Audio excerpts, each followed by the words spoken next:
Pero César, mira, pero ahora estamos grabando ya estamos en estudio. como perros con huesos nuevos aquí, va. Está buena. Escucha, qué bueno estar Es acá. rico en César. realidad, weón, verse de nuevo, si es distinto. Sí, no tiene nada que ver. Nada que ver. No se ve, pero tenemos una linda vista. Todo, ¿no? todo. Un agrado acá. Ojalá que estén todos bien también en sus casas, ¿no? Sí.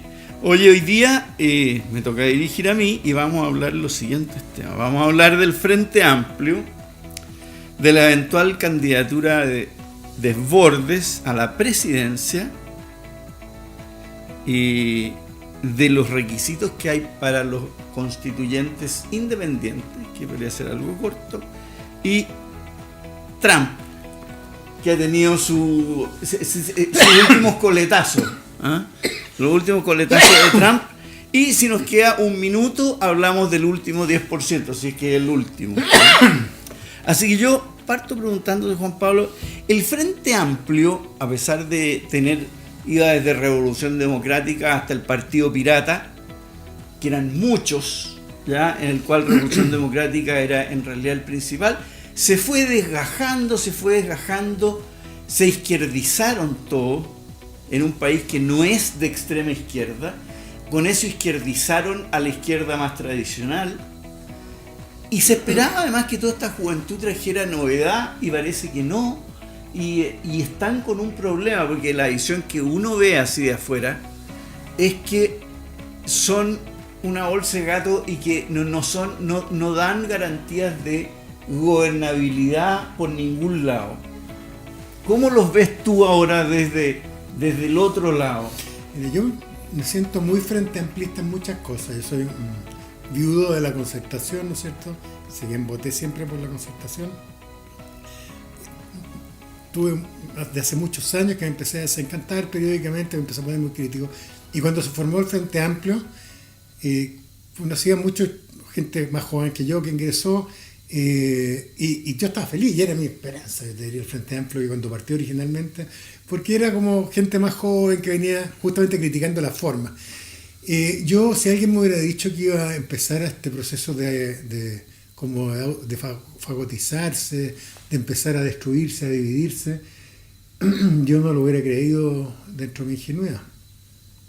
Y creo que también es un reflejo al final de lo que está pasando y lo que yo veo en la sociedad chilena, por lo menos en la centroizquierda. Creo que ha perdido una fuerza enorme. Piensa que ya no está el Partido Humanista dentro. Pamela Giles, hay Partido Ecologista Verde también se salió. La propia Revolución Democrática ha perdido gente, se le ha empezado a ir gente. En fin. Pero ¿no lo notas tú también como un grupo que tiene algo como de adolescente o de inmaduro? Porque se juntaron sin saber mucho qué es lo que pensaba cada uno. Ya fue una cosa mucho más etaria que ideológica, porque había de todo. Y ahora, cuando les viene una elección encima, les viene la representación, donde se necesita política y se necesita cobertura territorial y se necesitan máquinas electorales, y se empiezan a disgregar y a desesperar. ¿Cómo se ve esa parte juvenil? Yo creo que sí, y creo que era algo bueno de ellos. Yo creo que, de hecho, yo en una cosa bien gil, así, cuando se formó Revolución Democrática, yo pensé, ¿voy a ingresar o no voy a ingresar? Y después que dije, esto es un movimiento de gente que no viene contaminada con mi generación y que había que dejarlo funcionar solo, así que no quise entrar como militante común y corriente de RD. Yo me sentía muy identificado con ellos. Yo estudié en la Universidad Católica, el grupo original, el NAU, ¿no es cierto?, el núcleo central venía de la Católica, así que yo, me sentía ahí muy... Creo que César, que en lo político hay un drama en la centroizquierda y que tienes dos fuerzas que no juegan necesariamente de la misma forma que en la derecha. En la centroizquierda, y más grave todavía en la izquierda, tienes un esquema político por delante previsible, tradicional, elecciones de parlamentarios que agregaste a los gobernadores, pero la cosa confrontacional normal. Pero en paralelo se te armó un escenario político absolutamente impredecible, que es el escenario post-18 de octubre y la Convención Constitucional, que es una asamblea constituyente. Sí, no. Se armó el tema de la asamblea constituyente y resulta que las lógicas de una elección y la otra son distintas. En una, tú tienes que empujar, identificarte, no tienes que llegar a tanto pacto, tienes que negociar listas, versus la otra que es todo lo opuesto. En la Asamblea Constituyente requerimos lo que está bien, 2/3. No puede ser una constitución con el 50+1, no. Tiene que ser una broma mayor. Y por lo tanto la lógica política de esa convención constitucional es la opuesta de un sistema electoral común y corriente. Y yo creo que eso, mascar chicle y cruzar la calle al mismo tiempo, nos ha costado mucho a la centroizquierda. Pero en particular a la izquierda. Y yo creo que esto que está pasando ahora en el Frente Amplio, los rumores son muy fuertes desde hace algunos días de que además se va a salir el Partido Liberal, lo que sería bien grave, más allá de lo simbólico. Yo creo que es esta incapacidad de dos cosas, de delinear y de ver estos dos escenarios distintos y ser capaz de articular comportamientos distintos en estos dos escenarios, y por otro lado de liderar. Yo pensaba que el Frente Amplio iba a liderar, como lo hizo en algún momento, la concertación. Y los he visto con muy poco liderazgo, mucho conflicto interno y poco liderazgo. Pero por otro lado hay una noticia buena para la concertación, que se le acaba el problema de que lo fagociten desde la izquierda. Claro. De hecho, Marcelo Díaz y el constitucionalista que nos da miedo se fueron amigo mío, ¿no? Se fueron al Frente Amplio y en realidad se fueron del mainstream, o sea, les va a costar mucho, porque además son como los niños nuevos del barrio, ¿ya? Mientras se está desarmando el barrio ese. ¿Y para dónde irá a ir eso? ¿Qué irán a hacer? ¿Irán a partir unos...? Yo no los veo unificándose, veo cosas terribles como la de la Pamela Giles, que puede ser un fenómeno populista en un periodo tan caótico como el que tenemos ahora, como fue Fujimori, como han sido tantas experiencias que han habido, pero yo no veo, lo que no veo es ni para dónde van, ni si acaso hay alguna esperanza de que armen algo racional. Bueno, ese es el problema, pues, César. Efectivamente, yo creo que esto tiene un marco general común a todos los partidos y tiene que ver con la crisis institucional de los partidos que vienen agudizándose en los últimos 20, 15 años. Y su desprendimiento de la comunidad, del ciudadano común. Y que afecta tanto a la derecha como a la izquierda, pero con particular fuerza a la izquierda. Y justamente yo creo que ese error en lectura histórica de la concertación, no darse cuenta que se les estaba moviendo la placa ciudadana y que estaban quedando desfasados y completamente desalineados con las demandas ciudadanas. Pero eso fue cierto para la izquierda, para la derecha, para todo el mundo. Sí, pero ha sido más crítico para la izquierda. Ese es mi racionamiento, yo te lo he dicho. Para mí, el principal responsable desde el punto de vista de que esto haya sido espontáneo y no conducido el 18 de octubre es la izquierda. Porque los que teníamos que estar a cargo de las demandas sociales de cambio éramos la izquierda, eso somos la izquierda.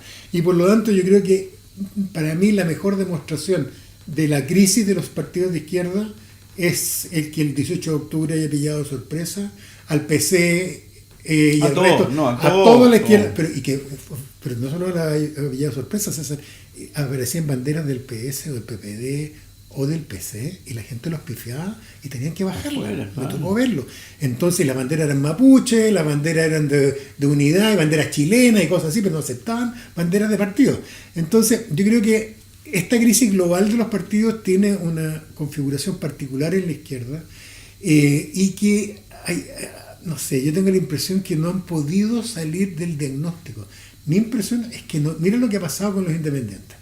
Producto del 18 de octubre y del plebiscito reciente, se produce una tremenda demanda, ¿no es cierto?, de entender lo que pasa a la gente. No hay mejor encuesta que el plebiscito. Sí, claro. 80% de la población dijo, no solo quiero nueva constitución, salvo 3 comunas. Claro, salvo 3 comunas, dignas, una de las cuales donde estamos grabando.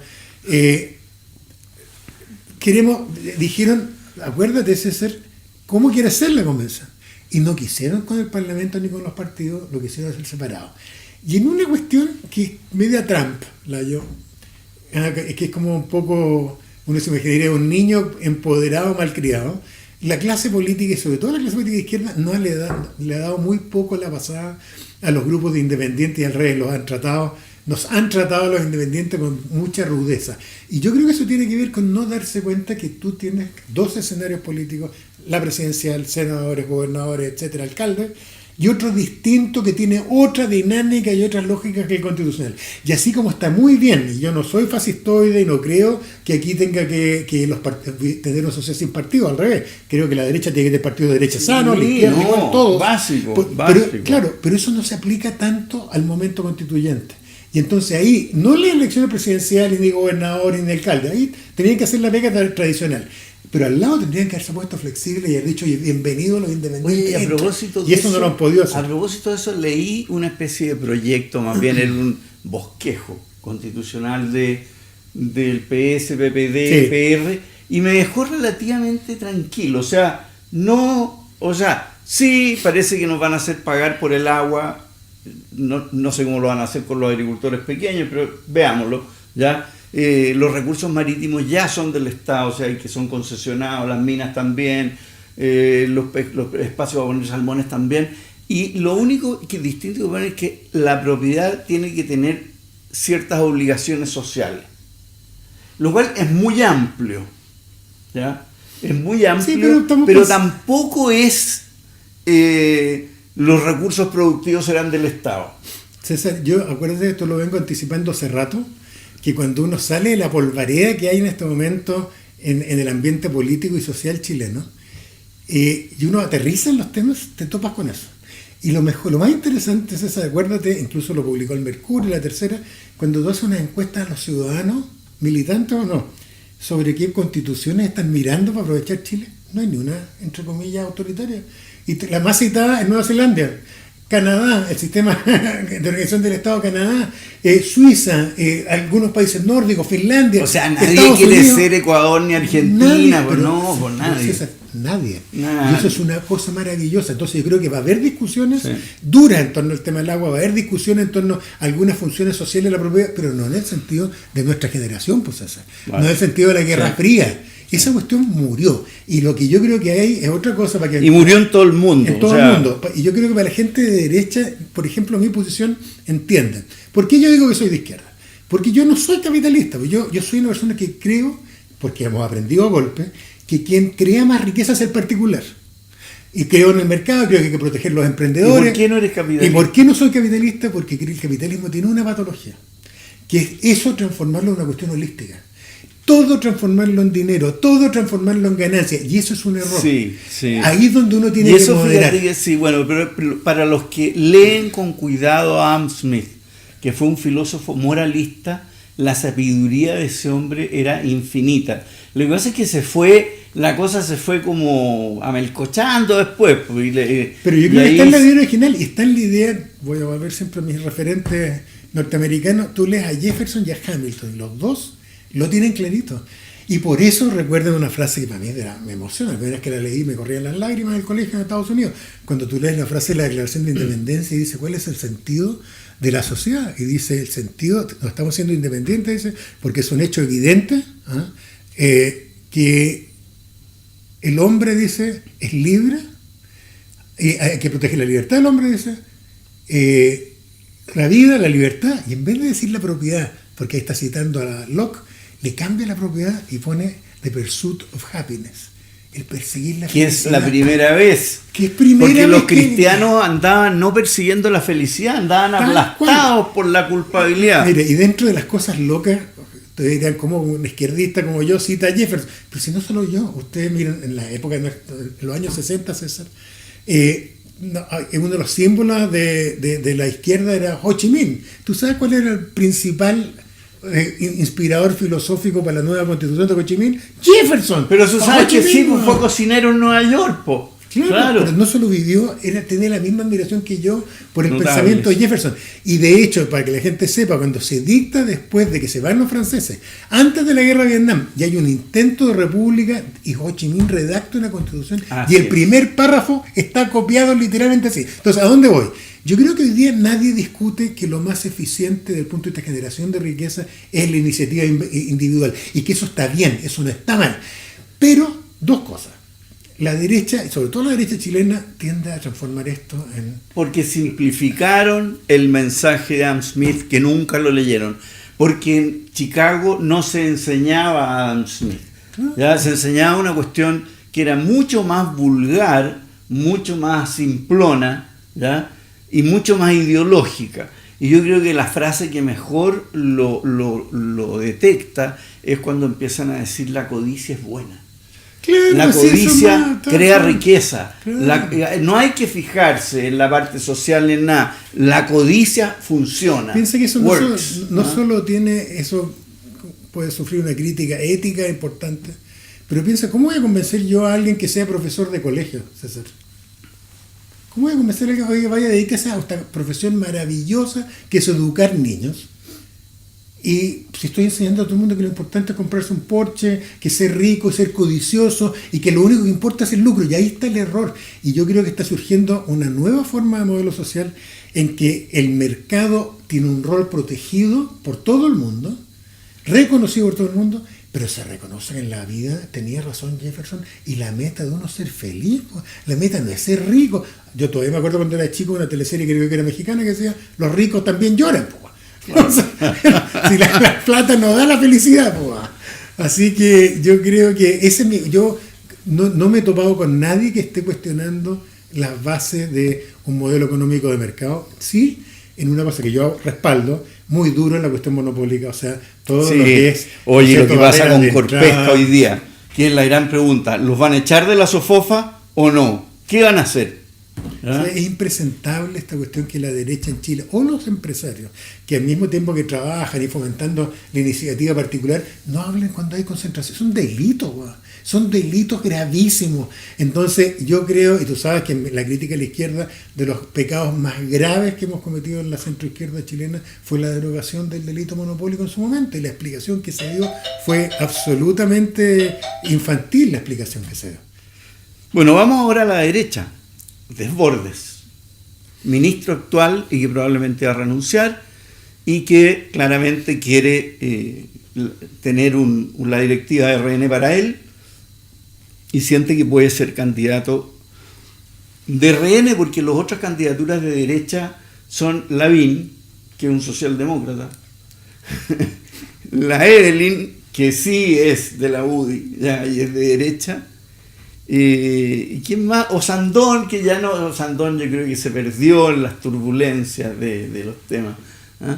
Pero yo creo que él tuvo un rol muy importante en lo que fue el gran acuerdo, que lo sacaron a tirabuzón.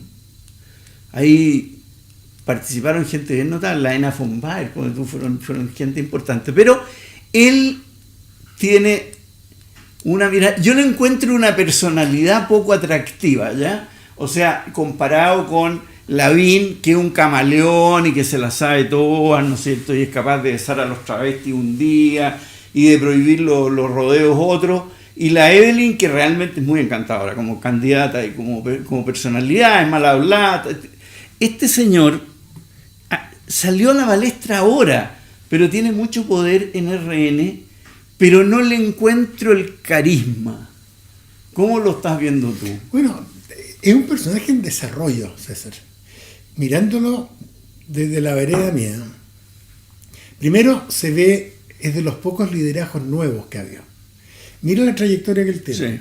Él fue carabinero, o sea, funcionario público, después entiendo que estuvo en gendarmería. Pero estudió Derecho. Estudió Derecho, pero fue una carrera lenta, no es el como uno. Saliste del colegio, entraste a la Universidad Católica, a la Universidad de Chile, no sé qué, sacaste una carrera y algunos que hicieron posgrado y después llegaste, porque eres de la élite intelectual y social, y llegaste a un cargo directivo. Él no es así. Él es un hombre de clase media. Es meritocracia. Meritocracia completo. Que tiene modos y actitudes de clase media, lo que no es menor. Te lo contrasto en los modos y actitudes, formas de hablar de Carlos Larraín, para poner el ejemplo, ¿no es cierto? Es todo lo opuesto, pero al mismo tiempo yo creo que es una persona que está en desarrollo. Si tú hubieras dicho hace 4 años atrás que él se le iba a jugar después de una crisis como la del 18 de octubre, por un pacto en ese momento, cuando toda la derecha, además, César, ¿te acuerdas? Estaba absolutamente metida en las trincheras. Estaban todos así, con casco, con granada en la mano, y él tuvo, bueno, hoy día se ve fácil, pero en ese momento tuvo la valentía de, además de empujar a la UDI y a la Jacqueline von Riesenberg, este acuerdo, y creo que hizo un evento que debe ser de los hechos políticos más relevantes de los últimos 30 años. Eso no cabe duda. Pero pacificó todo, César. Sí. Logró Y él institucionalizar fue el que lo conflicto. armó, porque había que Así meter a es. la derecha al buque. Porque Yo el creo que Partido el- Comunista no entraba, el Frente Amplio Claro. tampoco entraba, Pero tenía ojo, que pero ahí está entrar. Boric. Yo creo que hay un equivalente en la Pero izquierda uno. Ajá. pero jugó un rol igual. Sí, El que no, por estuviera supuesto, Boric es muy importante. Trabajó en la reacción. Claro, entonces yo creo que él es un personaje, yo le tengo mucha simpatía, no he estado nunca con él ni cerca, pero le tengo mucha simpatía porque hay algo, dentro de mi izquierdismo, pero democrático, yo anhelo que haya derecha democrática institucional. ¿Y en qué me refiero? No, olvídate de Pinochet, no, saquemos el pasado para atrás. En la cosa antimonopolio, o sea, que esto sea el principal enemigo de la concentración de la riqueza sea la derecha. Y que parezca una derecha liberal en el sentido, oiga, sí, sabe que nosotros no nos vamos a meter en los estilos de vida, hay gente homosexual que quiere casarse, encantado, Partido Conservador Inglés, ¿cachai? El tema, ¿por qué nos dejan a la izquierda con el tema medioambiental? Sí, no. ¿Cachai? Y con el aborto, y con el divorcio, ¿te acuerdas tú de la chacota del divorcio? Entonces, el único país del tal cual. mundo. Pero entonces yo creo, acuérdate que este también era el único país del mundo que la izquierda era conservadora y la derecha era conservadora, eran todos conservadores. Entonces yo creo que a él le tengo mucha esperanza puesta de que él pueda construir una derecha que es necesaria siempre en un país, y una derecha que sea de verdad el siglo XXI y cercana a los ciudadanos. En Chile somos un país bien conservador en muchas cosas. Siempre va a haber espacio, no solo para la derecha con plata, sino para la derecha... Claro, lo que pasa es que la derecha que se fue armando fue una derecha muy metida en la influencia de la Iglesia Católica, con toda su parte de principio y qué sé yo, en que la élite se educó en colegios que eran mucho más extremistas en lo religioso que lo que a mí me tocó. O sea, el verbo divino no era como el Cordillera ni como el Tabancura. ¿Ya? Y en un ambiente también de crecimiento económico desigual que nosotros tampoco lo conocíamos. ¿Ya? Pero se armó esta figura fuerte y como anduvo bien por un tiempo, la derecha se fue quedando atrás en todo. Y fue perdiendo y perdiendo. Hoy día muy poca gente se declara católica. ¿Ya? Todo el mundo cree que la gente puede divorciarse. Y hay un movimiento creciente por un aborto más liberal, digamos. Claro, y en el tema, esto mismo sucede con el tema indígena, César. Esto mismo sucede con el tema de género, con los derechos de las mujeres. Piensa que hasta el día de hoy la sociedad conyugal administra el marido. Si todavía nos quedan esos rastros así como atávicos. Sí, pero ya casi nadie se casaba. Estoy de acuerdo, pero quedan Yo rastros. me casé por sociedad conyugal, así me costó. Claro. No, yo también en los matrimonios, no nos metamos en Honduras personales, pero en matrimonios anteriores. Entonces, yo creo, César, que yo apuesto por él. Yo creo que es un gallo que tiene posibilidades. Mira, yo creo que va a haber hay un lindo trío ahí entre Lavín, la Evelyn y Desborde. Va a ser tan interesante. Va a estar interesante. Lo malo es la carencia de personajes carismáticos en tu sector. Y eso es grave. Es terrible. Yo te diría que... pero no es solo carismático, César, si es peor. Yo incluso, ¿tú te acuerdas que Jaime Guzmán no era un gallo carismático? Pero era un gallo... No. O sea, no era un gallo pero tú lo ponías en la calle y no era magnético. Si tú lo conocías, si estabas cerca de él, sí, literalmente. Pero no era un gallo, no sé, pues como Lago, como la Michelle Bachelet, como el mismo Lavín, pues. No era un gallo que se acercaba a alguien y le hacía así. No. Entonces, yo creo que Guzmán lo que hacía es que tenía este liderazgo brutal en la derecha con las ideas.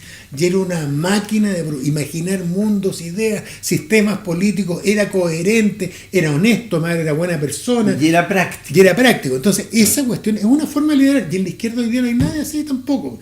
Entonces, no solo no tenemos gente carismática, por alguna razón que no logro entender bien, la Bea Sánchez, que yo le tengo harta estima y que es muy buena persona, la Bea. Yo pensé que ella podía levantarse y mantenerse, y tú has visto que la encuesta ha bajado, pero tremendamente.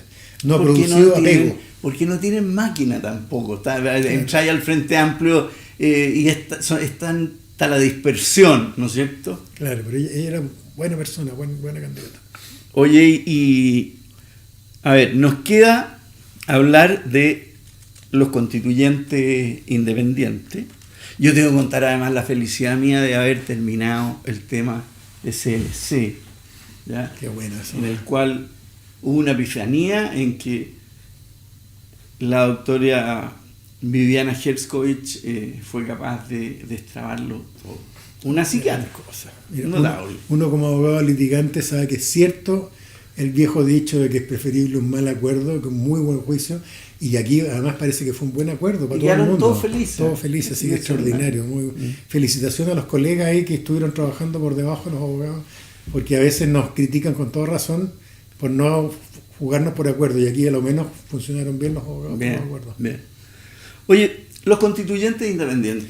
¿Ah? Bueno, sí, tú sabes que nosotros nos han mencionado muchas veces y que por qué no, y que si yo siempre les digo, oye, pero si que se necesita un 0,2% de los votos de tu distrito, y el 0,2% de los votos de su distrito es mucha gente que tiene que firmar, aunque sea con firma electrónica. La buena noticia es que se bajó la cifra, quedó ahí ¿Y en cuánto queda? Pero en cuánto el mínimo son 300 firmas, quedó en 300 firmas, todavía no se promulga, pero debiera promulgarse rápidamente, y va a depender de la última votación, pues. Pero yo creo que quedó a un nivel que es alcanzable. ¿Con qué estoy descontento? Quedé contento con la rebaja de firmas y con el método que nos permiten hacer las inscripciones digitales y no tener que ir físicamente a los notarios, que bueno, es imposible con la pandemia. Con lo que quedé muy desconforme es que no quisieron los partidos, por lo que hablábamos antes, no quisieron nadie, ni la izquierda ni la derecha, le lo pasaron a los independientes para hacer pacto. Ni siquiera nos autorizaron a hacer pacto entre independientes. Mira, pues nosotros podríamos haber hecho... Por supuesto, hubiéramos hecho un medio pacto nosotros. Entonces, no nos dejaron. Entonces, con eso estoy disconforme, pero al final no me sorprende. Yo creo que nuestros partidos políticos funcionan mucho mirándose el ombligo. Pero, mira, igual viene para adelante. Creo que, a propósito de los temas que tú tocaste antes, de agua, de economía y cosas similares, yo ya estoy trabajando con mi grupo de independientes no neutrales ahí a fondo en algunos temas, y es apasionante. O sea, yo creo que nos vienen tiempos ciudadanos maravillosos. Imagínate estas cosas que nos gustan a nosotros, pero ahora discutiendo con todo el mundo participando. Por ejemplo, este tema que planteaba el PS y compañía sobre cómo vamos a organizar el Estado. Vamos a tener un sistema al estilo Barro unicameral, ¿o no? Y va a tener que opinar todo el mundo, y cartas en los diarios que manden el que quiera, que opinen, y vamos a discutir sobre el esquema político, vamos a discutir sobre esta cuestión de la autonomía regional por primera vez en forma seria. Yo, ahora que me han estado explicando, mientras más grande es un distrito, los candidatos pueden buscar bolsones de votantes. Y mira de lo que se trata, ¿ya? Por ejemplo, hay una diputada que va a Paredones, por ejemplo, y entonces hay unas señoras que recogen hongo después de los incendios, y que ella va y le dice, esta gente necesita 500.000 pesos de ayuda. Lo lleva a la Cámara, todo sale para atrás, no funcionó porque no era nada, pero ella se preocupó de nosotros, ¿ya? Otro junta a todos los viejos que tienen la pensión vitalicia y dice, organícense y yo voy a llevar la cuestión. Y la lleva, pum, nada, ¿te fijáis? Pero él se preocupa de nosotros, y mientras más grande es un distrito, más capacidad tú tienes de hacer ese tipo de cosas. Si fueran a nivel chico, los bolsones son chicos y todo el mundo te conocería. Así era un poco la política antigua, ¿no te acuerdas? Todas esas leyes, y se hacían entreguillismo, que era con sede pensión vitalicia, ¿eh? Y entonces que antiguamente, ¿te acuerdas? Antes del quiebre del 73, en que se hacía mucha política así.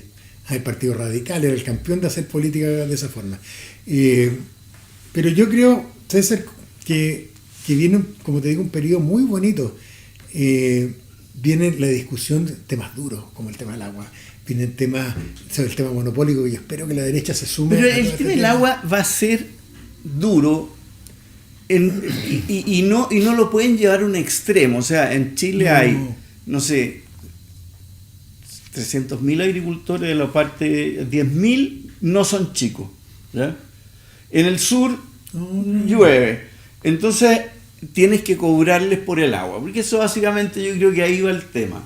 Y ahí va a haber una gran discusión por la competitividad de los pequeños agricultores o incluso de los más grandes. Claro, no, entonces no hacer una cosa así como si saquemos el agua y que el agua sea del pueblo, digamos. No hacer tan simple esa discusión. No, pero yo lo hay entretenido. Imagínate en los temas míos, César, vamos a hablar de justicia, vamos a hablar de policía, de qué cosas, porque son temas constitucionales. Oye, sí, lo de la policía. Son temas preciosos. Y de nuevo, César, vas a ver tú, y yo estaba tanteando con gente de derecha que se dedica al tema, sobre todo en el Instituto de Libertad y cosas similares en Paz Ciudadana, y vas a ver tú que hay consenso, vamos. sobre las líneas de por dónde irse.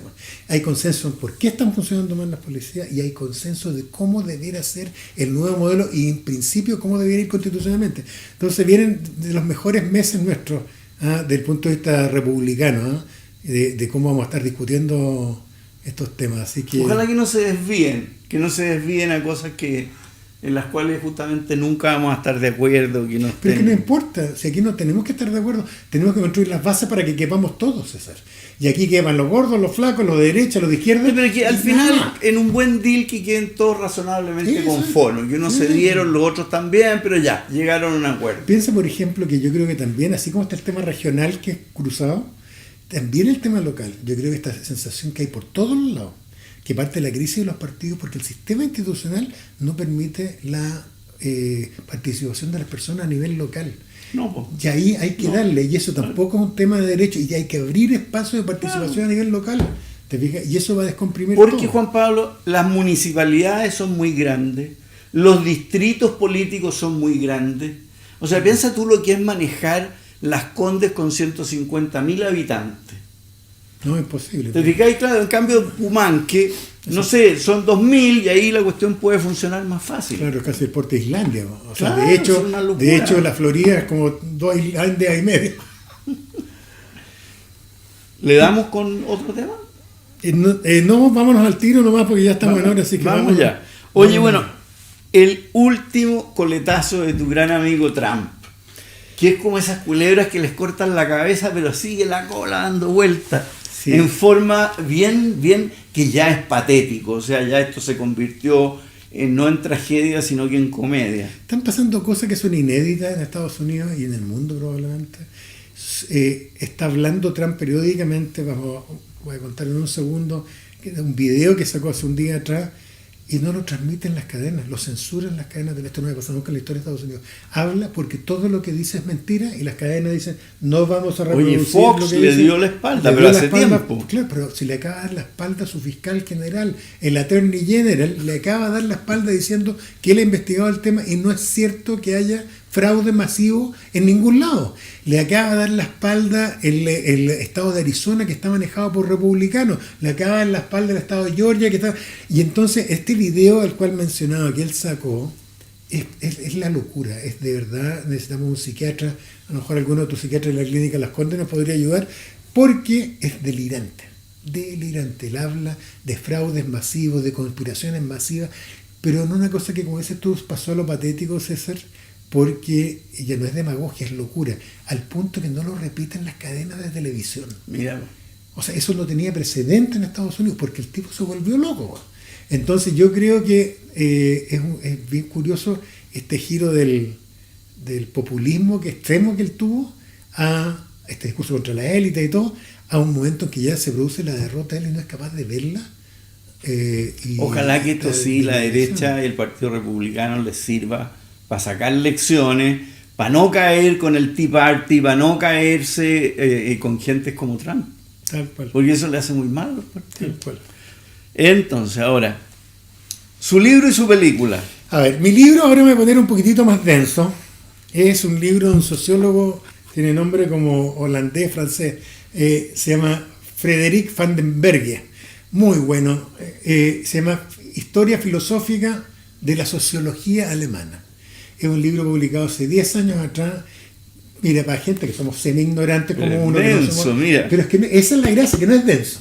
El tema es complejo, pero analiza todo desde las teorías de Adorno, Horkheimer, qué sé yo, todas las teorías modernas de la sociología progresista de izquierda alemana, de la escuela de Frankfurt, pero en lenguaje, yo te diría que para cualquier profesional, una persona que tenga educación superior lo puede entender. Y por lo tanto, justamente, mira, a mí me ha servido mucho en clase. No lo he leído completo porque tiene varios capítulos bien específicos, pero me he leído una buena parte de él. Y es extraordinario para entender cómo ha avanzado ese salto enorme que se da entre los años 30 y los años 80 del pensamiento ideológico de izquierda que viene de Alemania. La gente no sabe, viene de Alemania occidental en la época. Así es. De puros profesores, muchos de ellos judíos, ¿no es cierto?, de este instituto de Frankfurt, de este Instituto de Sociología de Frankfurt. Así que eso. Y del punto de vista de película, yéndome a la Guerra Fría, voy a recomendar una película que se llama El puente de los espías, que es una película preciosa de Guerra Fría completamente, que está en Apple TV y entiendo que también en Amazon. En Amazon creo que está. Pero muy buena porque muestra Guerra Fría y muestra sobre todo un rol muy bonito de un abogado norteamericano. Muestra este lado decente tan lindo de la sociedad norteamericana. Un abogado norteamericano que le toca defender a un espía ruso. Y de hecho está inspirado en hechos reales. Muy bonito. Y lo hace Tom Hanks como actor principal, pero es notable este abogado que incluso es medio conservador de derecha, que lo ponen a defender a este espía ruso y el sistema le dice, bueno, pero haga el show nomás, como yo tengo que defenderlo, si estamos en Estados Unidos, si no nos vamos a transformar. Maravilloso, espectacular del tipo, y el retrato del espía ruso además es espectacular. O sea, yo voy a recomendar la antología de cuentos chilenos, ¿ya? A mí me encantan los cuentos chilenos, creo que los grandes escritores chilenos son o poetas o de cuentos. Y yo le leía a mis niños de chicos siempre los cuentos chilenos, los cuentos tradicionales, y lo reencontré buscando, así que lo voy a llevar para el campo porque siempre mis hijos y hijas me dicen, ¿dónde están los cuentos que tú nos contabas? Precioso. Así que muy bien. Ojalá que no se pierda ese arte de contar cuentos. Y en película, en Netflix, Gambito de Dama, pero no les voy a contar nada de lo que se trata. Pero créanme que en 2 días se lo van a comer. ¿Ah? Excelente, excelente. Sí, acuérdense ahí de unas escenas en el subterráneo que hay, son inolvidables, ¿va? Muy buenas. ¿Va?